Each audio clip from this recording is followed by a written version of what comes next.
एक बार की बात है, शहर से थोड़ी दूर पर एक छोटा सा गांव बसा था। गांव के लोग खेती करके अपना जीवन बिताते थे, लेकिन उस गांव की सबसे बड़ी समस्या थी पानी की।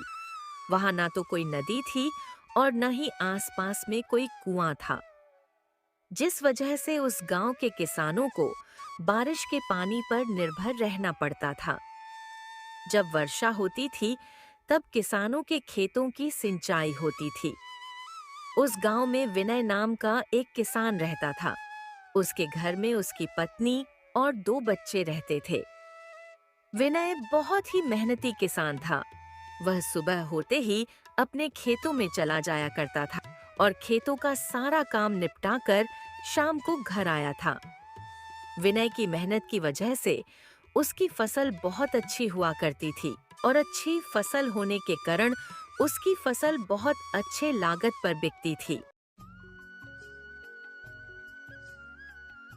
मालती में खेतों पर जा रहा हूँ, वहां पर खा लूंगा। तुम मेरा खाना बांध दो। हाँ जी, मैंने आपका खाना पहले से ही बांध कर रखा है। यह लीजिए आपका खाना, और शाम को आते वक्त जरा बनिए की दुकान से राशन लेते आना। ठीक है, मैं ले आऊंगा। विनय अपने खेतों पर चला जाता है और खूब मेहनत से काम करता है।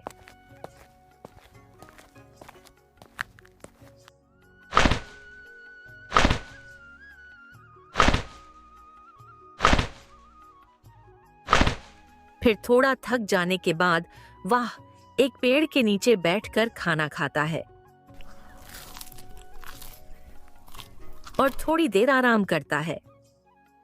तभी विनय की आंख लग जाती है और वह एक सपना देखता है। इस बार उसके गांव में वर्षा नहीं हुई और सभी किसानों की फसल वर्षा न होने के कारण उपज नहीं पाई। उस सपने से विनय की आंखें खुल जाती हैं। हे भगवान, मैं यह सपना देख रहा था। यह कैसा सपना था? अगर वर्षा नहीं हुई तो मेरी तो सारी फसल बर्बाद हो जाएगी। नहीं नहीं, ऐसा नहीं हो सकता। हर साल तो वर्षा होती ही है। इस साल भी जरूर वर्षा होगी।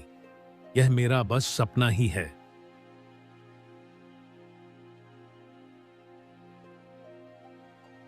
ऐसा सोचकर विनय अपने घर जाने लगता है। तभी वह देखता है गांव में कुछ लोग बातें कर रहे थे।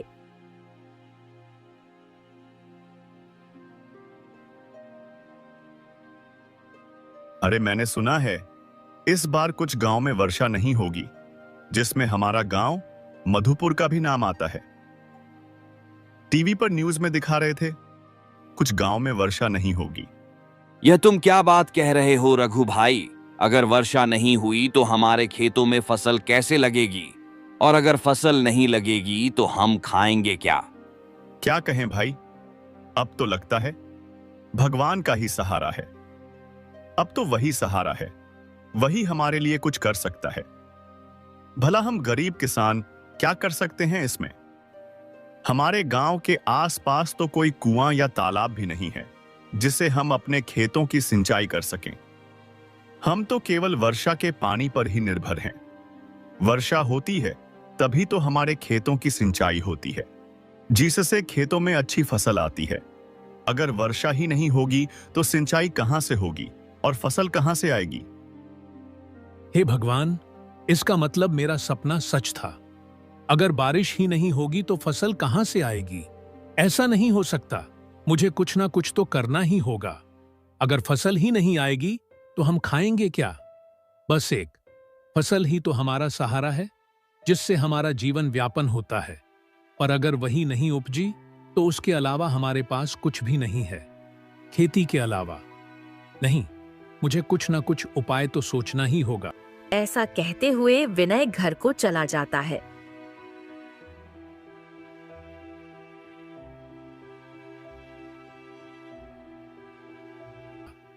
मालती, गांव के लोगों का कहना है इस बार बारिश नहीं होगी। अगर ऐसा हुआ तो हमारी फसल तो उपज ही नहीं पाएगी, और फसल नहीं उपजेगी तो हम खाएंगे क्या? अजी, ये तो बहुत बड़ी समस्या है। अब हम क्या करेंगे? वही तो मैं सोच रहा हूँ, कुछ ना कुछ तो करना ही पड़ेगा। हाँ ठीक है, पहले आप खाना खा लीजिए, हम कुछ ना कुछ सोच लेंगे। फिर सभी सो जाते हैं, लेकिन विनय की मानो जैसे नींद ही उड़ गई थी। सारी रात वह यही सोचता रहता है, अगर वर्षा नहीं हुई तो इस बार की फसल कैसी होगी और वह खाएंगे क्या? नहीं, मैं ऐसा नहीं होने दूंगा। मेरी फसल बर्बाद नहीं होगी। मैं जरूर फसल लगाऊंगा। और वर्षा नहीं हुई तो क्या हुआ? मैं कुछ ना कुछ उपाय तो निकाल ही लूंगा।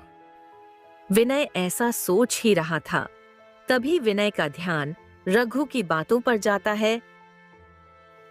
हमारे गांव के आसपास तो कोई कुआं या तालाब भी नहीं है जिसे हम अपने खेतों की सिंचाई कर सकें। हम तो केवल वर्षा के पानी पर ही निर्भर हैं। वर्षा होती है तभी तो हमारे खेतों की सिंचाई होती है। हाँ, यही सही रहेगा।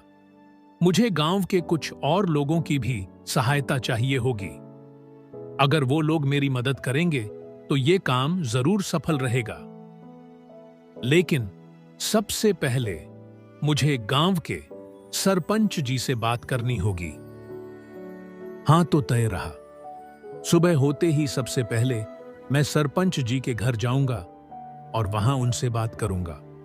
सुबह होते ही विनय सबसे पहले गांव के कुछ लोगों के पास जाता है।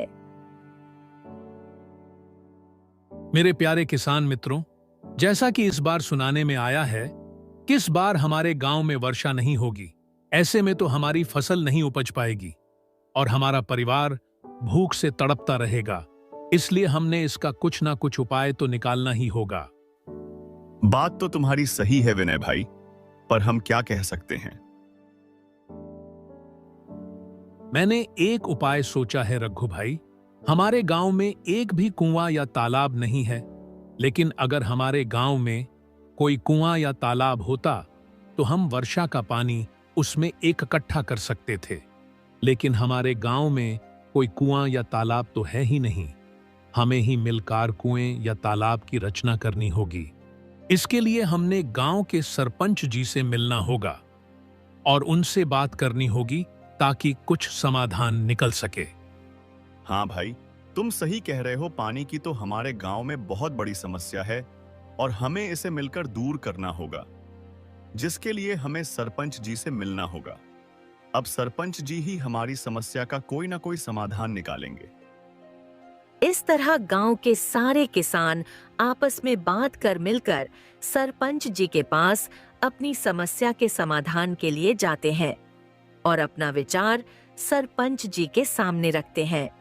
हाँ, हमारे किसान भाइयों, हमारे गांव में कोई कुआं या तालाब न होने के कारण आपको पानी के लिए बहुत सारी समस्याओं का सामना करना पड़ता है।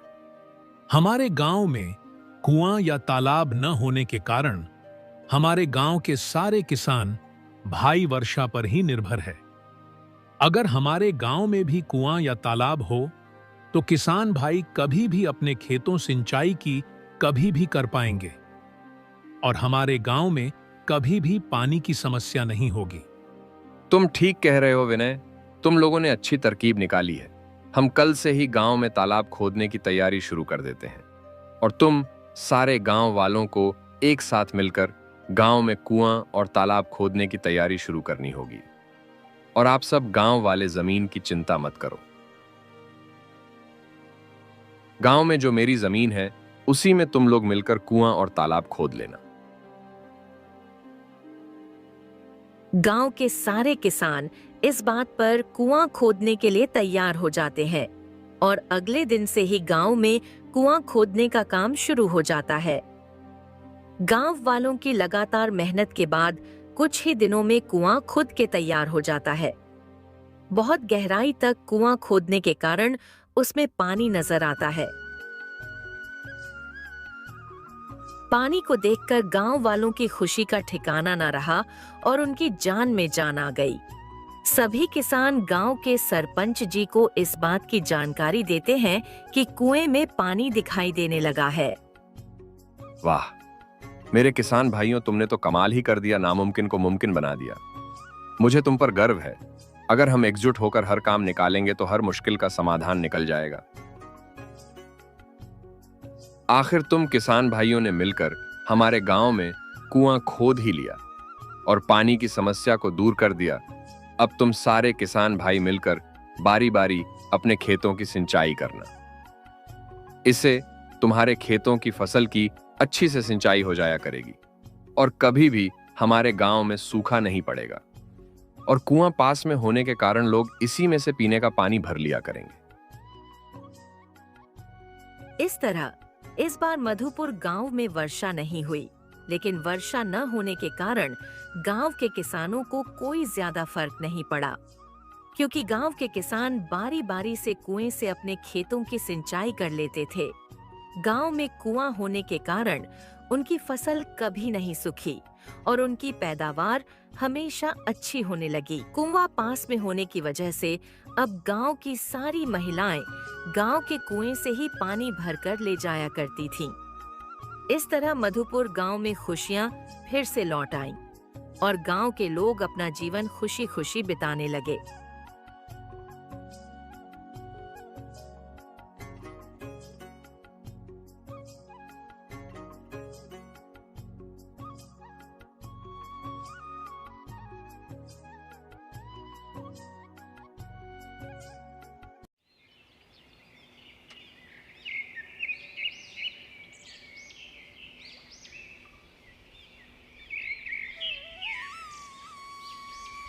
भारत के एक छोटे से राज्य में मिर्जापुर नाम का एक छोटा सा गांव था। मिर्जापुर वैसे तो एक खुशहाल गांव था।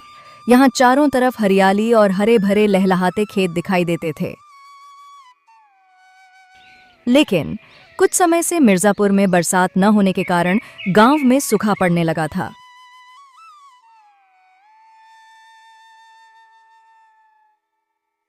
गांव में अचानक आए इस सूखे के कारण सभी लोग बहुत परेशान हो रहे थे।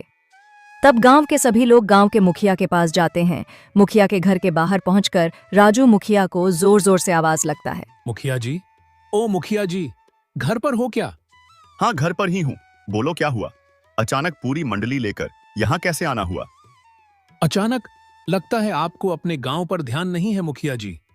मैं कुछ समझा नहीं राजू, मुझे साफ साफ बताओ तुम कहना क्या चाहते हो? मुखिया जी, हम गांव में आए सूखे को लेकर बहुत परेशान हैं। उसी सिलसिले में आपसे बात करना चाहते हैं। हाँ मुखिया जी, बारिश ना होने के कारण हमारे गांव का तालाब भी पूरी तरह से सूख गया है। हमें जल्दी से जल्दी कुछ ना कुछ करना होगा, वरना सूखे के कारण लोग गांव छोड़ने पर मजबूर हो जाएंगे।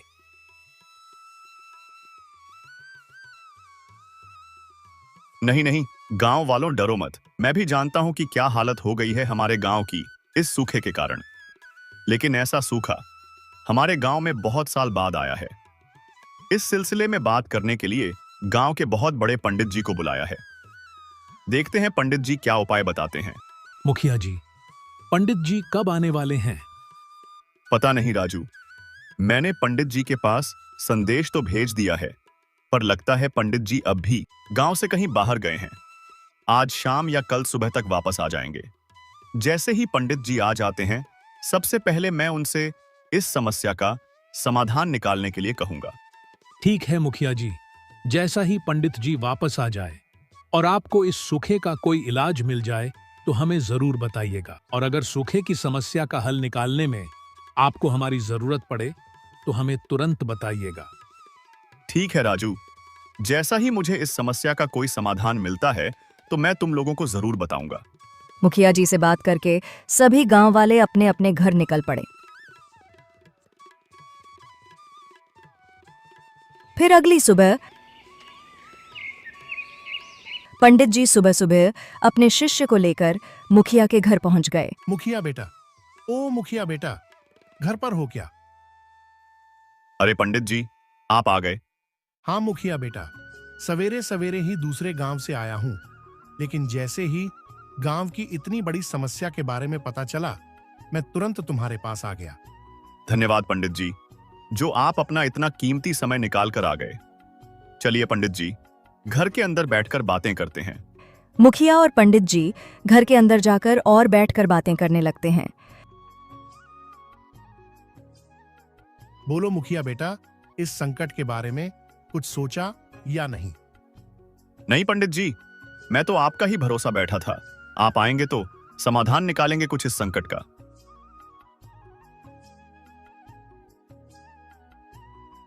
बेटा, मुझे उपाय तो नजर आ रहा है, लेकिन यह देखना पड़ेगा कि यह कितना कारगर होता है।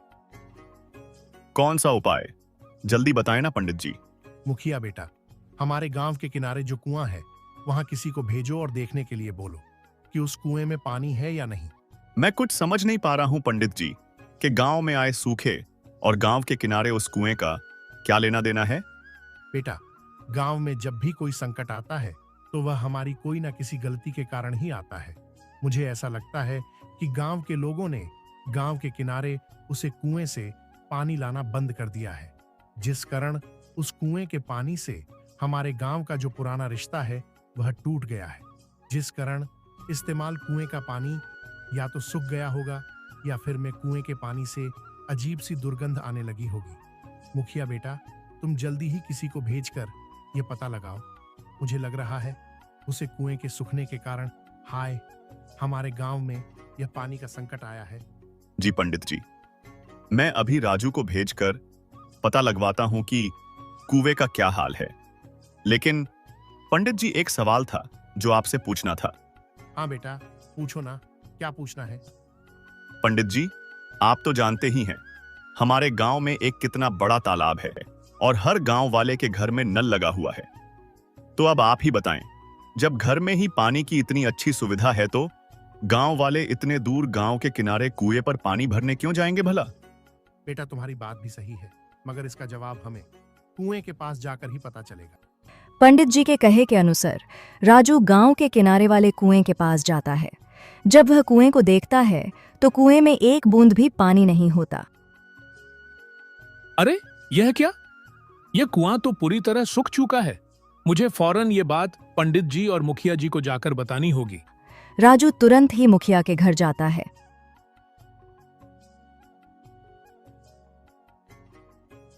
अरे राजू, आ गए तुम? जल्दी से बताओ, क्या देखा तुमने वहां पर? नहीं मुखिया जी, उस कुएं में तो एक बूंद भी पानी नहीं है। गांव के किनारे वाले कुएं में पानी है ही नहीं। देखा मुखिया बेटा, मैं कह रहा था ना, इसी कारण हमारे गांव पर यह पानी का संकट आया है। हाँ पंडित जी, आपकी बात तो सही निकली, पर अब क्या करें? हमें जल्दी से जल्दी कुछ ना कुछ उपाय निकालना ही होगा, वरना गांव के लोग गांव छोड़कर पलायन करने पर मजबूर हो जाएंगे। हाँ बेटा, उपाय तो है। हमें उस कुएं पर हवन करके हमें कुएं से जुड़ी शक्ति को शांत करना होगा, तब जाकर हमें संकट से आजादी मिलेगी। तो किस बात की देरी है पंडित जी? चलिए जल्दी से आकर हम हवन की तैयारी शुरू कर देते हैं। ठीक है बेटा, मैं हवन से जुड़ी सामग्री लेकर उसको मैं पास भेजता हूँ। तुम भी वहां कुछ गांव वालों को लेकर पहुंच जाना। मुखिया जी कुछ गांव वालों को लेकर गांव के किनारे वाले कुएं के पास पहुंच जाते हैं। मुखिया जी, हम तो आ गए, लेकिन पंडित जी कहाँ रह गए? वह अभी तक आए क्यों नहीं? अरे राजू, पंडित जी ने कहा था तुम लोग पहुंचो, मैं हवन के लिए सामग्री लेकर आता हूं। शायद इसी वजह से समय लग रहा होगा। तभी पंडित जी हवन का सामान लेकर कुएं के पास पहुंचते हैं। आइए पंडित जी, हवन के लिए सारी सामग्री तो मिल गई ना? कुछ कम तो नहीं पड़ रहा है ना? हाँ मुखिया बेटा, सब कुछ मिल गया है। चलो अब जल्दी से हवन शुरू करते हैं। पंडित जी हवन की शुरुआत करते हैं और सभी गांव वाले पंडित जी के साथ हवन में बैठ जाते हैं। समय बीतता जाता है और हवन चलता रहता है। तभी कुआं के अंदर से रोशनी निकलती है और कुएं की परी बाहर आती है। परी को देखकर सब हैरान रह जाते हैं। बाहर आते ही परी पंडित जी से कहती है, प्रणाम पंडित जी, बताइए आप यहाँ हवन क्यों कर रहे हैं?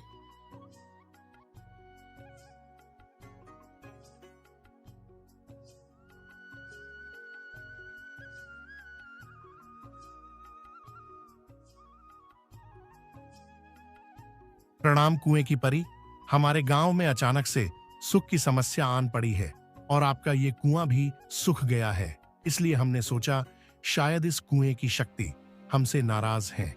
जिसकी वजह से हम यहाँ हवन कर रहे हैं ताकि इस कोव की शक्ति शांत हो जाए। हाँ पंडित जी, आपका सोचना बिल्कुल सही है। इन गांव वालों ने मेरे कुएं से पानी लेना बंद कर दिया है और कुछ समय से कोई भी मेरी देखभाल नहीं कर रहा है। धीरे धीरे मेरे कुएं का पानी सड़ने लगा और मेरे अंदर से दुर्गंध आने लगी। इसी वजह से मैं इन गांव वालों को सबक सिखाना चाहती थी। हमें माफ कर दीजिए, हमसे गलती हो गई है। अब से हम सब गांव वाले आपकी देखभाल करेंगे। ठीक है पंडित जी, इस बार मैं इन गांव वालों को माफ कर देती हूँ। अगर आपने हमें माफ कर दिया है तो आखिर संकट से हम किस तरह से आजादी पाएं? कुछ उपाय बताइए। जी जरूर पंडित जी, इन सभी गांव वालों को मेरी सफाई करनी होगी और एक एक बाल्टी पानी मेरे अंदर डालना होगा। पानी डालते ही मैं पूरी भर जाऊंगी। उसके बाद गांव वाले एक एक बाल्टी पानी मेरे कुएं से निकालकर अपने खेतों में डाल देंगे तो यह समस्या खत्म हो जाएगी। इसके बाद आपके गांव पर लगा मेरा श्राप खत्म हो जाएगा और आपके गांव को सूखे की समस्या से निजात मिल जाएगा। धन्यवाद कुएं की परी, आपने हमारी गलती को माफ कर दिया और हमें इस सुख की समस्या से बचने का उपाय भी बता रही हो। आपका बहुत बहुत धन्यवाद। अचानक मुखिया को वह सवाल याद आता है जो उसने पंडित जी से पूछा था। पंडित जी, सुनिए ना जरा। हाँ बोलो ना मुखिया बेटा। जो सवाल मैंने आपसे पूछा था, एक बार कुएं की परी से भी पूछ लूं क्या? हाँ बेटा पूछ लो, ताकि बाद में कोई दिक्कत ना हो जाए। कुएं के परी मुखिया और पंडित जी के बीच चल रही बातचीत को सुन लेती है।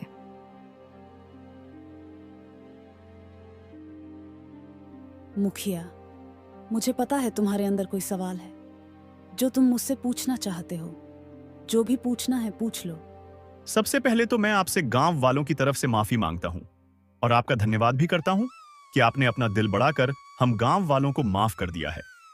मेरा सवाल था कि जैसा आपका यह कुआं गांव के किनारे पर है और इस समय गांव के बीचों बीच एक तालाब है और सभी गांव वालों के घर के बाहर नल लगा हुआ है, तो ये गांव वाले इतना दूर पानी भरने क्यों आएंगे भला?